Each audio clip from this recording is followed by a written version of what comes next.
My name is Mike Gutzler, and this podcast is an attempt to celebrate and honor and lift up some amazing leaders and organizations that are in and around our neighborhood. And today I'm really excited to have Tara with us. Tara, can you take a moment to introduce yourself and the organization that you're with? Sure. Thanks, Mike. I am Tara Ruszkowski, the Executive Director of the Lamb Center. Awesome. Well, we're so glad to have you here. Thank you for your time.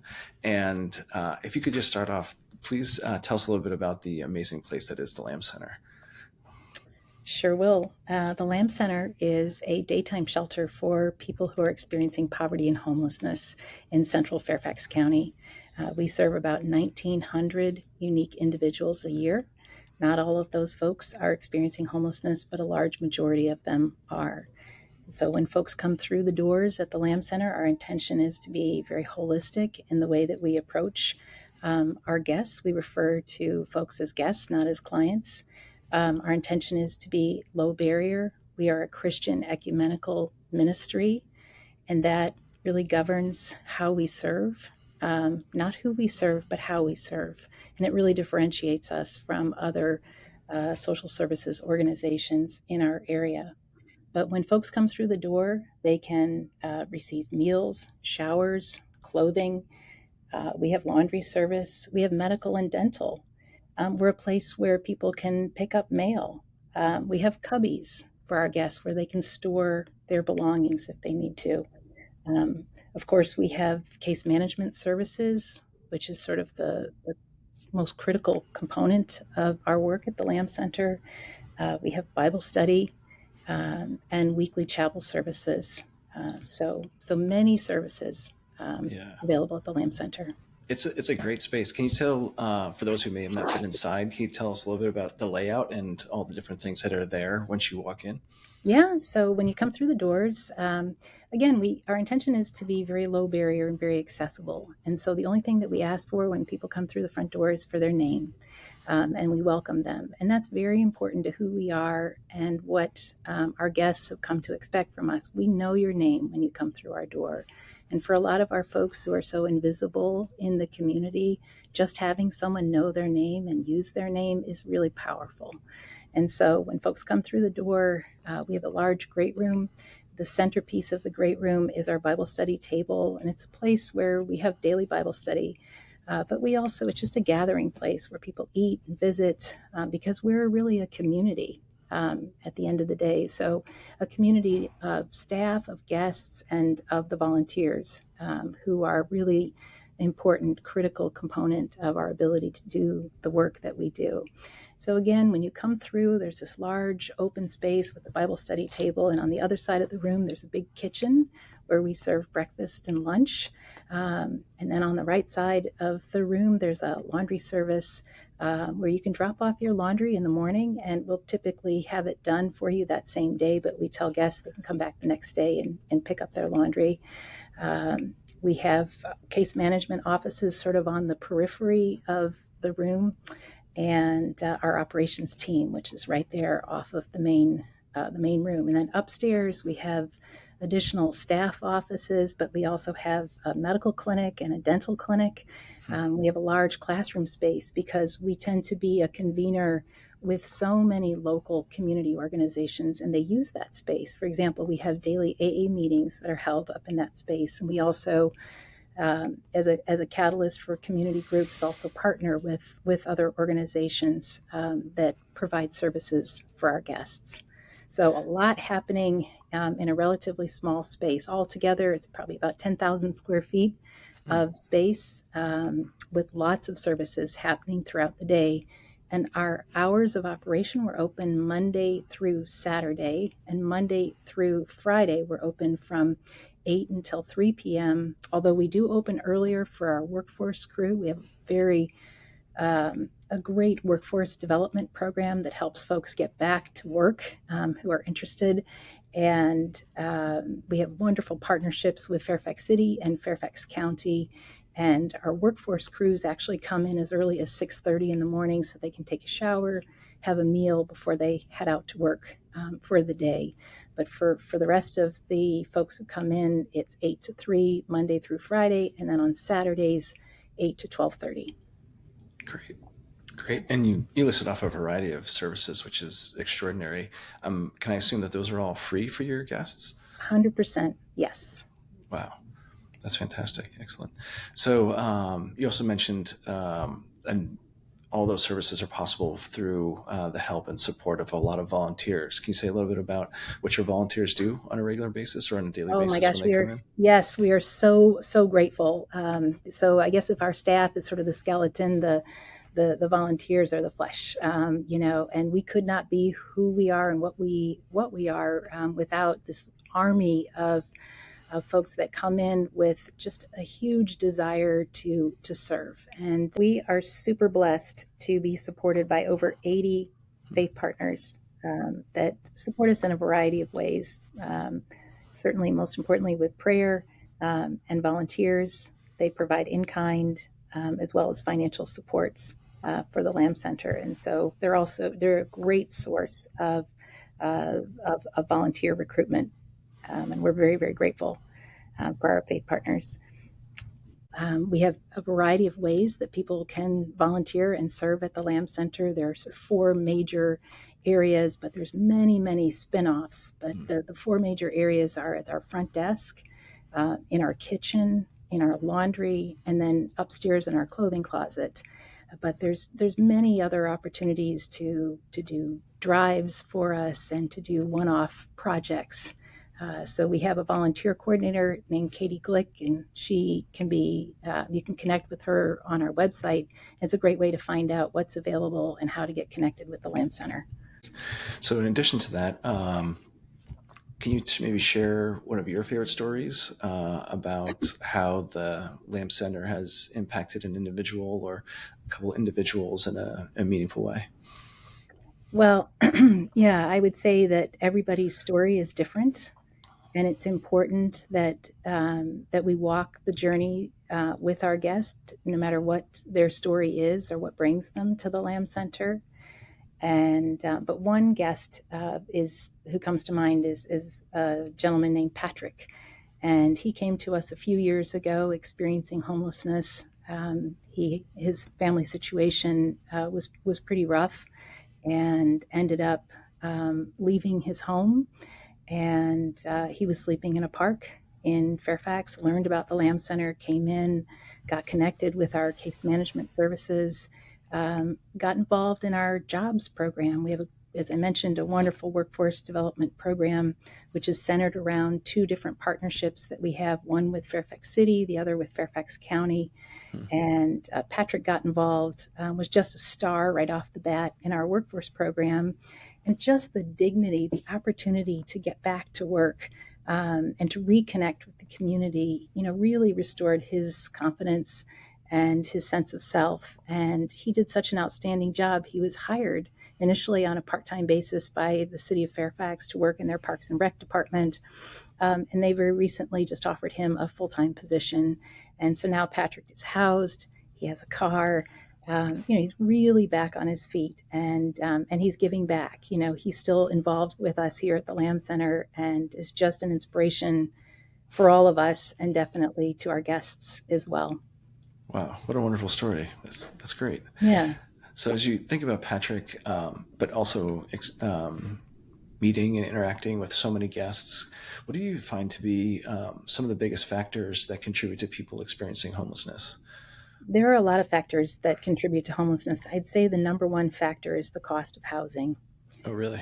There is not enough affordable housing in our area, and that's a national trend across the country. I mean, when you consider that it costs about $1,700 a month for a one-bedroom apartment in this area, in order to afford that, you need to be earning $68,000 a year, and so or a full-time job at $32 an hour, and that is just not that easy. There are many, many people in our community that are working in the service sector and other places. They're working, but they cannot afford the rent, and so they may be living in their cars, they may be couch surfing, they may be living on the street in the woods.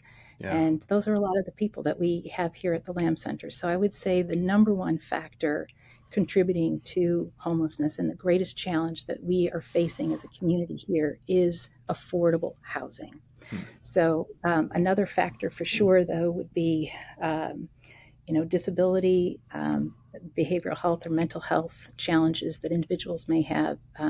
Substance use can be another factor. But when you consider the cost of living in this area, and so many of us are living, paycheck to paycheck, and we are one health issue or family crisis away from losing our housing. And once you lose your housing, other things unravel very quickly.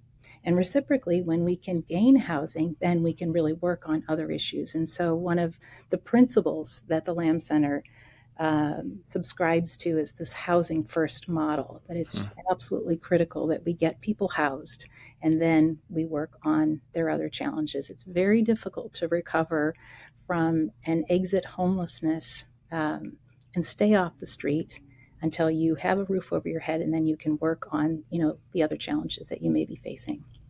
Yeah. So, do you partner with other local businesses or organizations to help your guests get all those services that you're providing? Yes. Yes. And so, yes, again, just like we have this army of, over 200 volunteers that are serving in the center every week, we also are super fortunate to have over 100 businesses that partner with the Lamb Center in various ways. And we also partner very, very closely at the city and the county level with various organizations, city government and county government. We partner closely with the Office to Prevent and End Homelessness, OPEH. We also work very closely with the Community Services Board, or the CSB as it's called, which supports people who have behavioral health challenges. So we also partner with groups like Facets, which is another human services organization that works closely in the area. So fighting homelessness is a community challenge, and there are a lot of community resources that come together that we partner very closely with.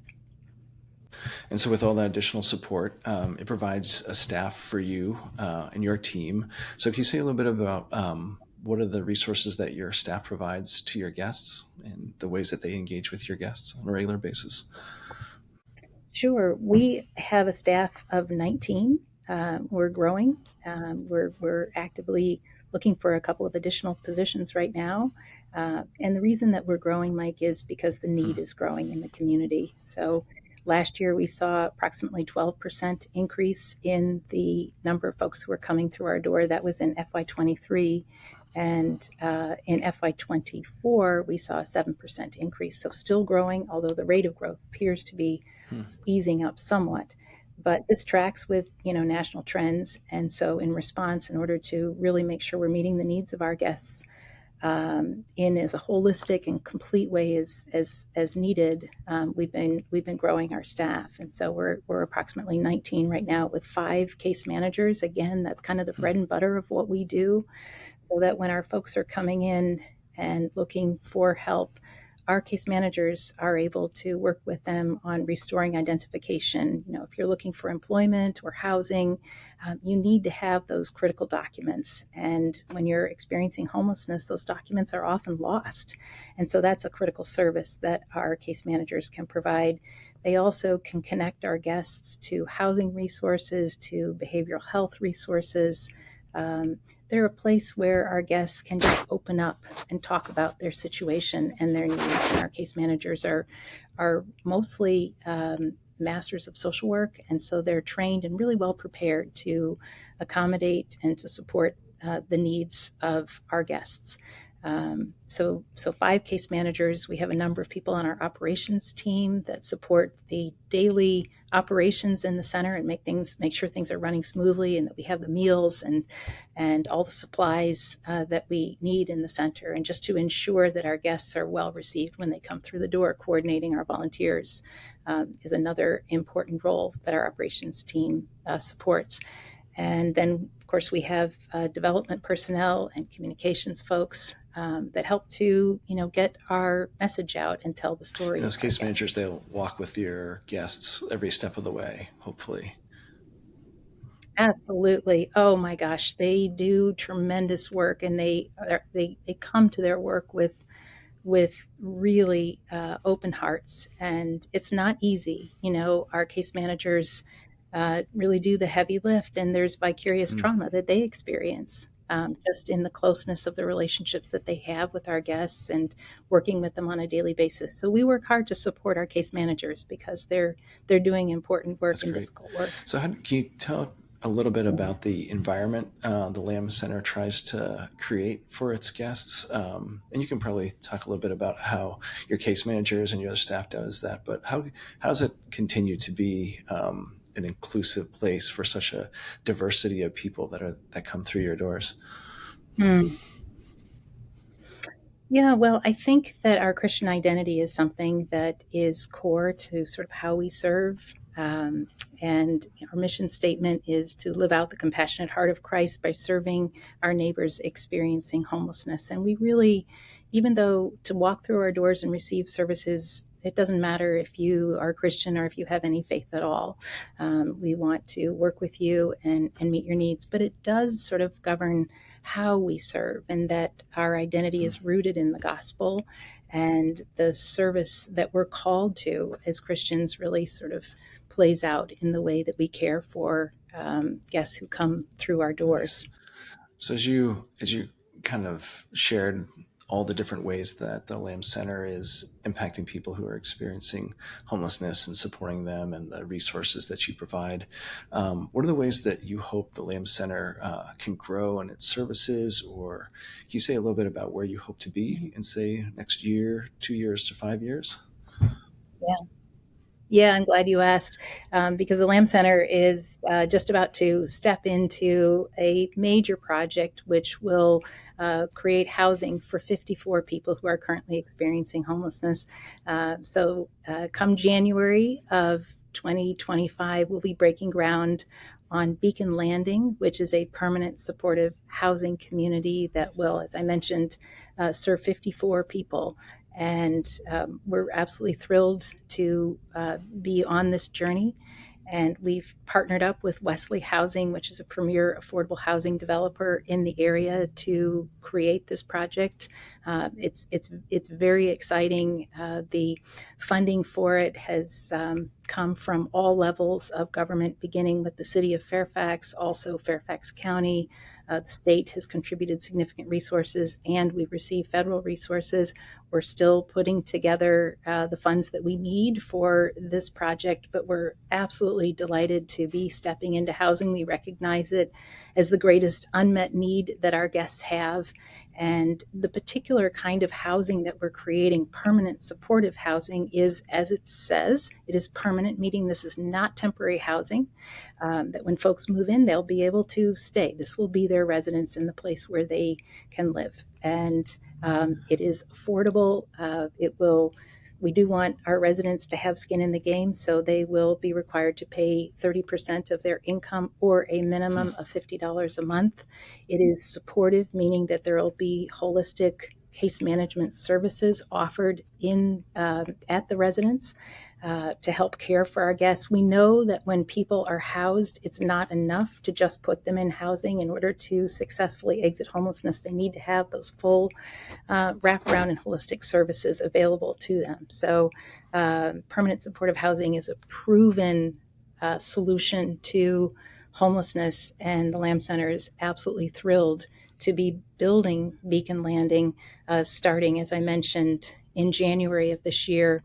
And this will be about a 16 to 18 month process. So we expect residents to be moving in the spring to summer of 2026. And one other fun fact is this will actually be the largest permanent supportive housing community in Northern Virginia when it's finished. So we're very humbled and honored to be yeah, on this path.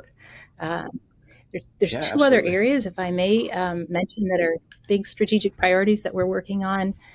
We would like to create mental health clinical services here at the Lamb Center for our guests. We currently, as I mentioned, have a strong case management team.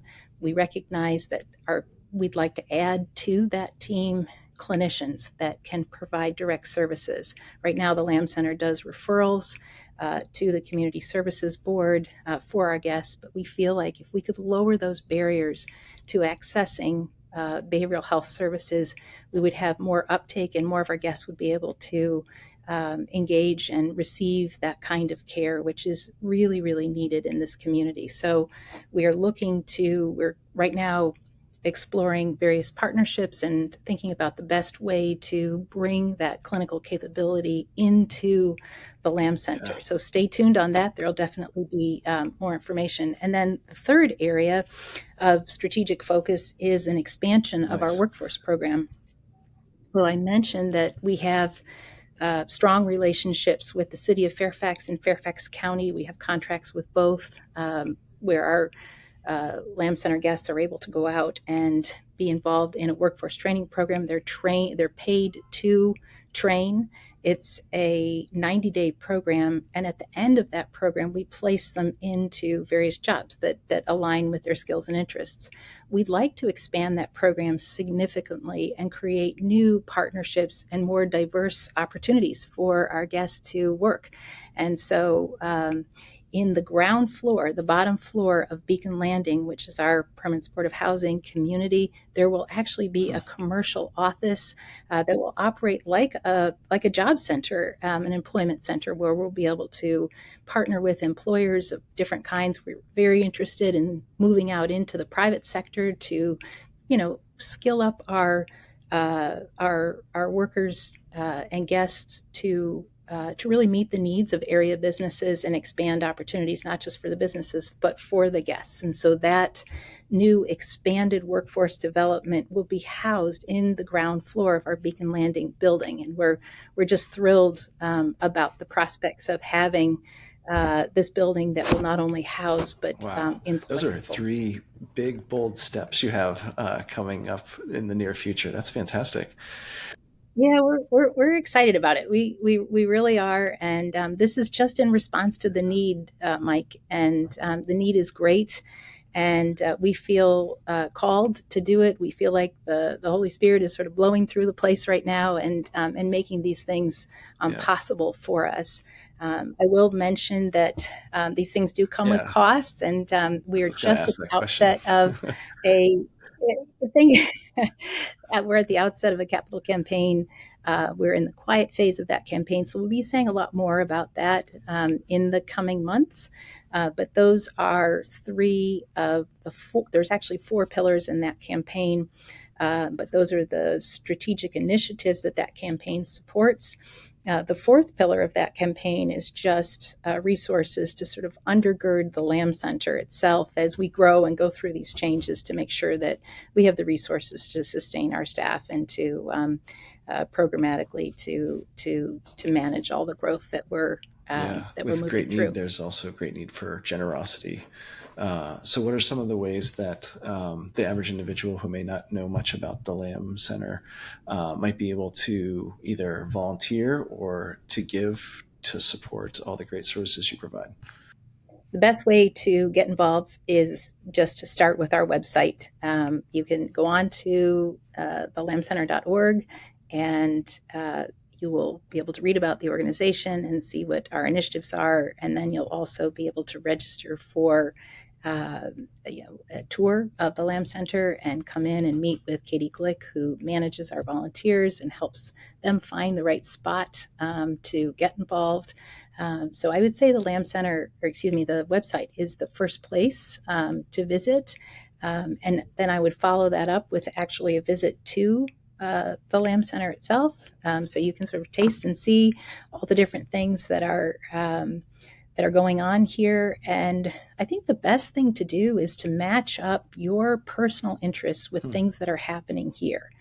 And there's so many things that are happening. Chances are we can tap into one of your interests. And so we certainly welcome people's financial support, their prayers, their interest in volunteering. And I think the place to begin is by checking out Right. And on the the Lamb website, does Center's it have website. other kinds of donations that you might need as well? Sure. Yeah. Thank you for mentioning that. We have our needs list, which is updated on a daily basis. So that's a great place to go and find out what our most critical needs are.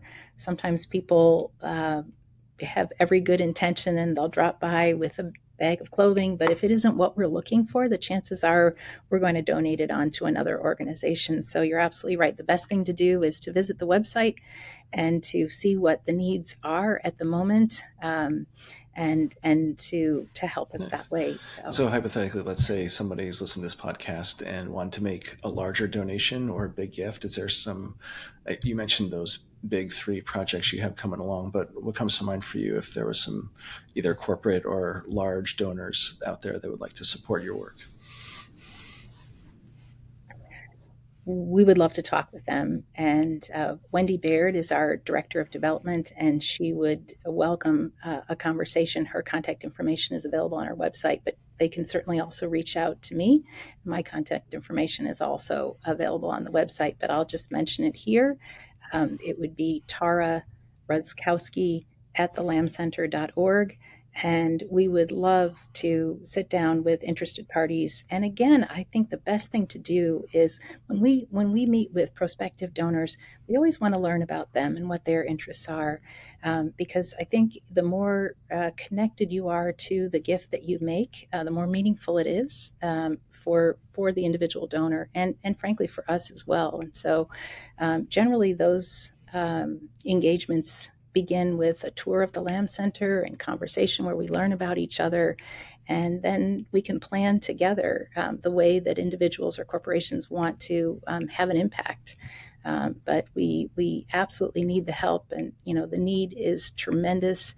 It is growing. Homelessness in our area continues to grow. When you think about 1,900 plus 1,900 individuals on an annual basis coming through our doors looking for help, and all kinds of help.